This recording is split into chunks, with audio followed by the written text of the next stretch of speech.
High বন্ধুরা, আমরা এই বিল্ডিংয়ের রঙের কাজ করছি। ভেতরে রঙের কাজ চালু, সেলার মারার পরে এই রং করছি।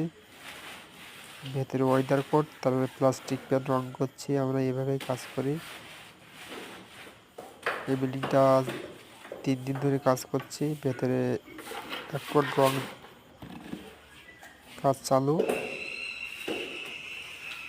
কালকে ফাইনাল করবে এই রংটা। সিলিংটা ফাইনাল হয়ে গেছে, এখন প্লাস্টিক কালার মারছি।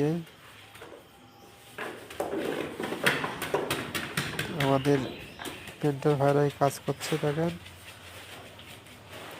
খুব ভালো করে কাজ করে না।